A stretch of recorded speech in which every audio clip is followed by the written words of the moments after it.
That stuff's even in front. Oh, it's done? I don't think so. We could pull back further and get it. I don't know. It's barely in. There, so let's do it. A little bit of mess. Garbage. Making a mess. Yeah. Hello, Internet. This is the clutter episode of Wine is Serious Business. All right. Hello, Internet. I'm Dan. I'm Chaz. This is Wine is Serious Business Show, episode 96. Pretty exciting show because we're back to Oregon Pinot. We're back at a really nice price point, too. These are all 2009 Oregon Pinots, all around the $20 to $25 price point. We've done a lot of expensive shows recently, doing the tastings of the stuff that we brought back from what weekends? Yeah, Dundee Hills Passport Weekend, Memorial Day Weekend. There you go. Personal collection stuff, and usually you're turning out to be higher end because that's what we were really excited about, wanted to share. Yep. But not for easy drinking. So today, hitting 09 releases we know people are talking about, new stuff that's coming out, and at a price that most people can afford to get into and check out. So, all right, so let's go right into the first wine. This is one that a few of our friends have talked about quite extensively. This is the Crowley 2009 Willamette Valley Pinot Noir. We'll give him some credit. Mark Loader, friend of ours, been talking about it constantly. Yep. Lots of good things to say about the winemaker, lots of good things to say about the wine. I met Tyson, too, myself at a tasting not too long ago. Nice. Super nice, super friendly, just one of those people that's really committed to A, making quality wine, but also delivering at a solid price point, right? Would you say this came in at? I think 18 or 19 bucks. Between 17 and 18. Which is just great, right? Like, to be shooting for under $20 for, proper Oregon Pinot Noir, that's really honorable. Oh, it smells good. I do love Oregon Pinot. A lot of good stuff going on in here. Really ripe fruit. The oak's coming through with a little bit of nutmeg mixed in with these really juicy, rich cherries. Yeah, it's like a cherry pie thing going on there, just a little bit. A little bit of sweet fruit. A little bit of dark mineral going on, like leaning towards black dirt, but not really earthy, dirty. I wouldn't give the nose that. And this is something we've gone to in the past. We call it this Oregon funk, but it's the forest floor meets sort of a barnyardy note, but with a sweet fruit note at the same point. This has got that in the nose as well. This is another one I think if you taste it in a blind lineup that you probably pretty easily describe this as an Oregon wine. I'd like to think so. Anyway. I'd like to think so too. Man, it just smells good.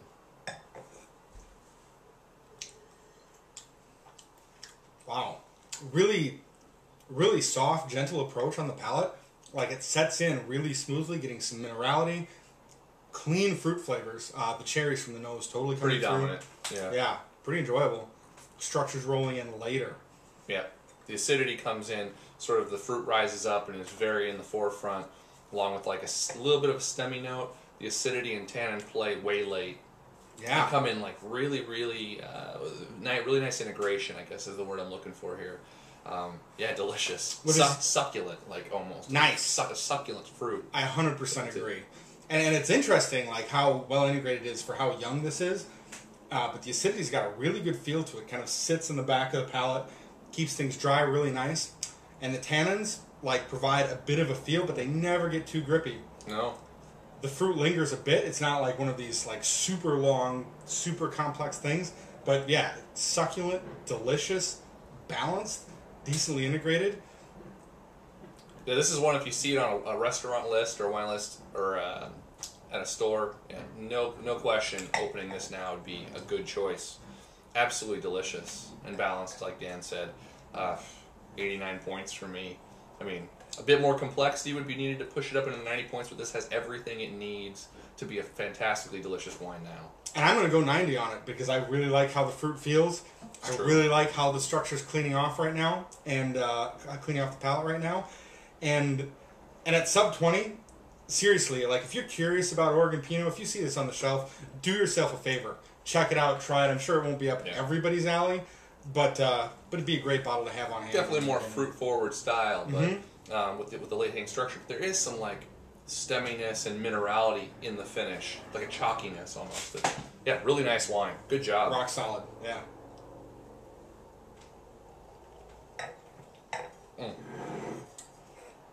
What? Let's see you talk. A little bit of rinse. Oh. Yeah, I'm got a mouthful of wine still. Sorry. Well, My bad. I'm like pointing at Dan. Well, there's been a lot of the cliches running around with 2009. It was a really hot year, so people are talking about comparisons to 2006 or 2003. I don't think either of them are really accurate. A lot of the winemakers I've talked to have said similar things. They believe that a big part of that is that they just learned how to react to the hotter vintages a little bit better, when to pick, how to treat the grapes.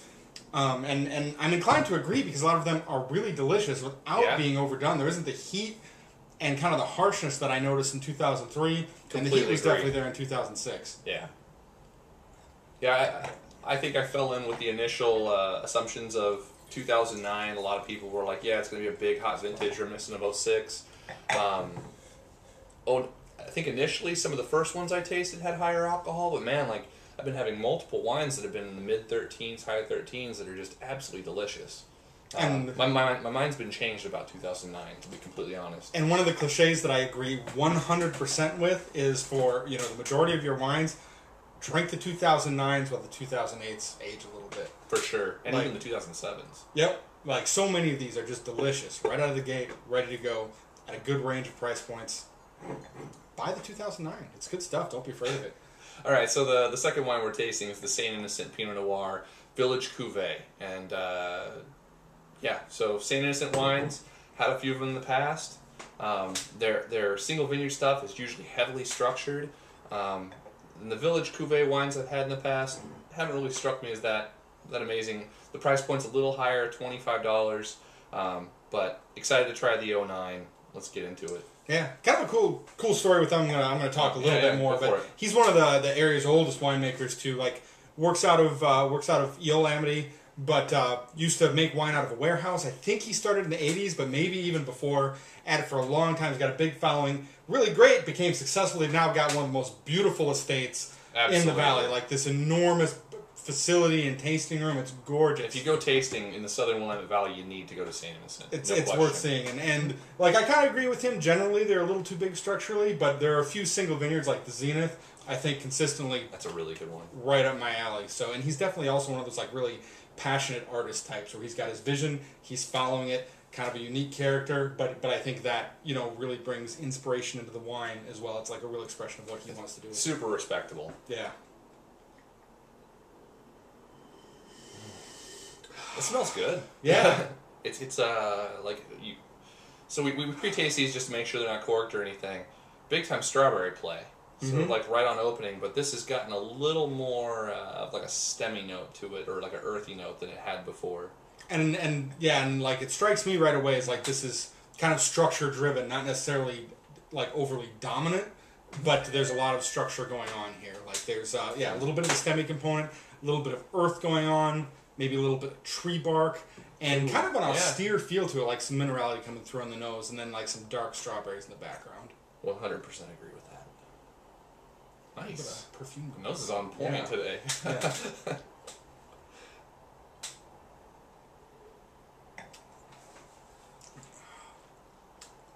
The strawberries from the nose are really what the dominant flavor is on the palate to me. Like, it's just front, middle, size, like all over the place, strawberries.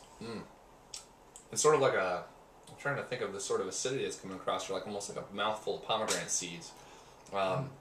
Just really, really bright acidity that picks up along with red fruit still in the finish, and the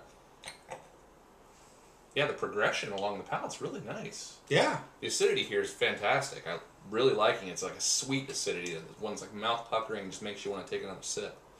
I'm getting a little bit of rose petals way on the back end, and the tannins kind of suggested by the nose are definitely coming in, drying things out. Like, the strawberries definitely fade away while the structure lingers, which gives it, a little bit of just that structural feeling. Kind of in the back end, it's not like a real thing going on, but there's just like a feeling of firmness that lingers. It's true. Nice feel on the palate, nice color. This is the best Village Cuvee I've ever had. Nice. Of the I've had 06, 07, and 09. Or was it 07? I don't know. I've had a previous vintage 07. This is the best. And another one that's like ready to go right now. Like, straightforward, enjoyable, full Pinot. Like, a lot of times, I think really once you get even around the $20 price point, you can find some stuff that's pretty simple, pretty one-dimensional. It's true. And drinkable, but not terribly enjoyable. Both of these kind of have the whole package, right? Absolutely. They've got good fruit, they've got good structure, the things work together. And, you know, it's nice to see that at that price point. And in good contrast, too, right? The fruit's a little bit brighter here, right? The strawberries and rose petals as opposed to dark cherries. A little more structure, some good contrast. A little more feminine, a little like more acidity-driven, structure-driven. If you like your Pinots that way. A little brighter, whereas this is more like in the Crowley's more in the dark fruit category. This is definitely right up your alley. And another one that sees pretty wide distribution, has a lot of cases produced. That's a good point. So if you see this one on a restaurant list, another one that you shouldn't hesitate to drink. Oh, it's 22% Zenith fruit in here, as a matter of fact. Wow, there you go. Look at that. So yeah, cool stuff. Not quite as much up my alley style-wise. I like it. I'm going to go 88 points on it. But delicious and solid value at that price point. Another one where Dan and I are matching up pretty well. 88 points for me. And, man, just a delicious bottle of wine. Yeah. Definitely down in the complexity. But, man, just like really delicious fruit. I love the way the structure comes across. And if you like an acid-driven wine, this is the one for you. Easy drink. Awesome, yeah. Wine number 3. We got the Matello 2009 Hommage.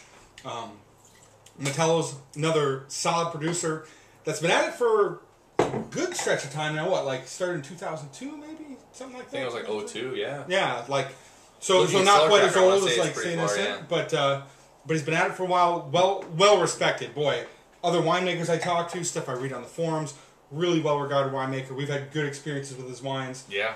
In the past too, like, this Hommage is consecutively a wine I drink and purchase. It's good stuff. He makes rock solid whites too, which we should be doing. We've got one of those like in the queue. Hopefully we'll get to that before I go away for a couple months. We gotta make it to episode 100 before you leave. We can do it. I just realized we can if we do it the week I leave. So I'm going away for 2 months, and we're pretty much going to be offline for all of that. There might be a couple blips here and there, but it's going to be a period of silence. And now it's looking like we might be able to hit episode 100 before I go. So should we do that bottle of the drink for episode 100? That could be good. We do, or yeah, something celebratory. Something. We'll do something celebratory. Might not be current release. It might not be anything. We're just gonna be getting drunk on camera. All right. Another cool thing about Matello is he just he fairly recently moved out to his own. He's got his own tasting room. He used to make wine out of the Adia winemaking studio, and that's where we discovered him. Very reputable place. Yeah. Responsible for a lot of good winemakers. And it's really great to see like good winemakers succeeding and kind of really developing their own practice. Really amazing. And the tastings they put on there on like Memorial Day weekend and stuff like that are always off the hook. Like you can go in there and taste from like 7 different people that are all making fantastic wine. Good range of styles. That's a good point. Yeah. If you're out on a holiday weekend, hit up Adia. Like absolutely. Great exposure to Oregon wine. Fascinating. Yeah. Completely different than the other two. Yep. And so these have all been open for about 30 minutes. We popped them, tasted them right away, gave them a once through, kind of been hanging out for a little bit, so they haven't been open a really long period of time, but they're just below room temp, right? Yeah. So they're not warm, but they're not cold either. So I think right dead on temp for true the red wines. When we first tasted this, it was when we just we wanted to talk about this because right when we opened this, we tasted to make sure it wasn't cold. Pop, pour, yep. And holy crap, the structure was the most dominant thing of it. Like massively acidic, the tannins weren't integrated.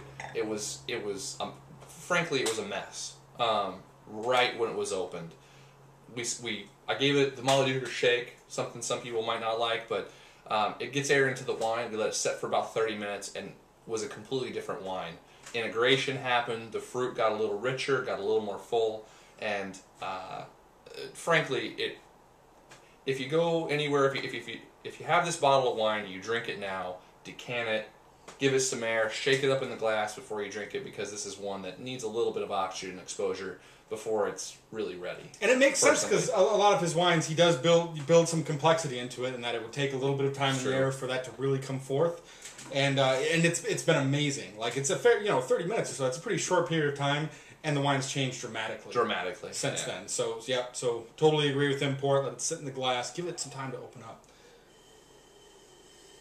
And here I'm getting a little more like perfume And like a little bit of vanilla, and I don't want to talk about this like it's the heavy oaky vanilla. It's like, man, just like a touch, kind of like ethereal vanilla, mixed in with some kind of raspberry fruits.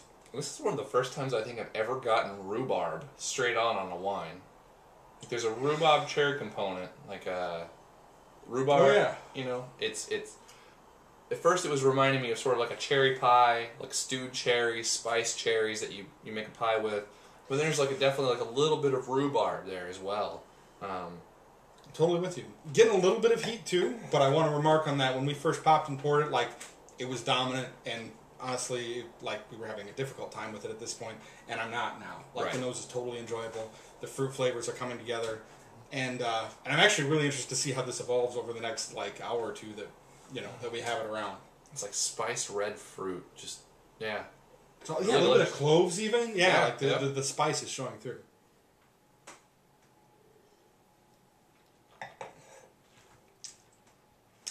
That's fascinating how that's changed. It now comes in with kind of a gentle touch on the palate. I'm going to go with the raspberries again. A little bit of cherry flavors. Raspberries are more dominant here, yeah. And then the tannins. A little bit of greenness. The tannins come blooming up on the back end of the palate.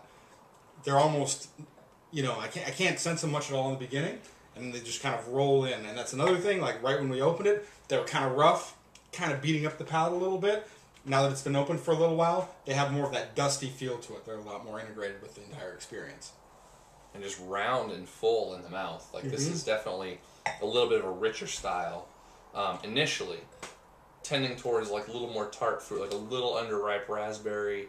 Oh yeah. And there's like a greenness that sort of reminds me of what I get when you take a whole strawberry with the stem and the leaves and everything, and I eat it. I regularly do that. Like I don't take the time to cut off the green end or whatever. I just pop the whole thing in my mouth, and it's sort of reminding me of that little bit of greenness on it. Like there's definitely good, rich red fruit right up front, but there's just this like green edge to it that's almost like refreshing and nice in the finish. I appreciate it.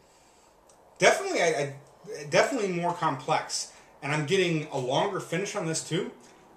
It's really subtle, and like these really delicate flavors are running out.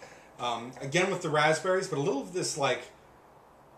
It's a suggestion in my mind of like pink perfume, which is no way to describe a flavor at all. Potpourri? Yeah, or like something like that. Yeah. Like it's maybe a little bit of an herbal component that lingers for a long time. Like even as I'm talking, it's still there. The structure drags the red fruit out for a long time.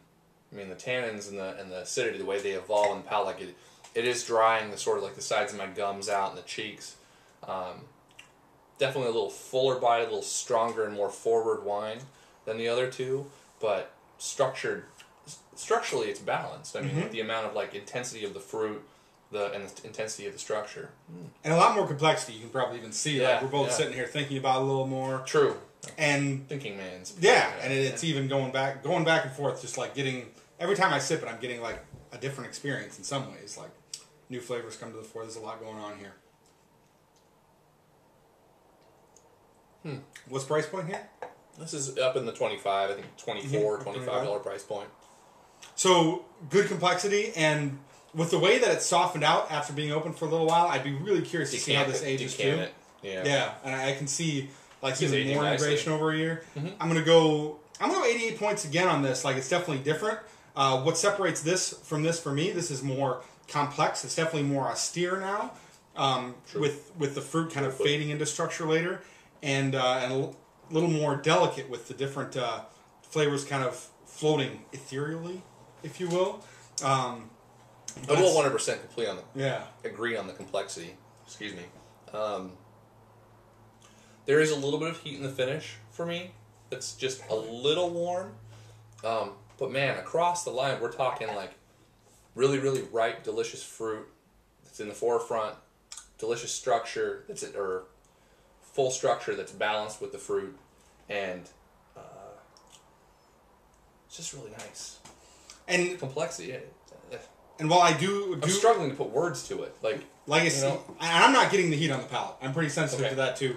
Right. So two different viewpoints there. I do get a bit on the nose, but 87 plus for me. It's not getting there on the palate. One that I think in 1 to 3 years will be more beneficial than drinking it now, or just decant the crap out of it if you have it now and decide to drink it. Yeah, because it's improved every time we've retasted it. It's gotten better. Absolutely. Question of the day. We broke our camera not too long ago. Hopefully you can't really tell, but the protective lens is broken, so the days on this guy are really numbered. You got any recommendations for what we should shoot with next? Try and keep the budget low, because we're not doing this professionally. Good question. All right, we'll see you guys for 97.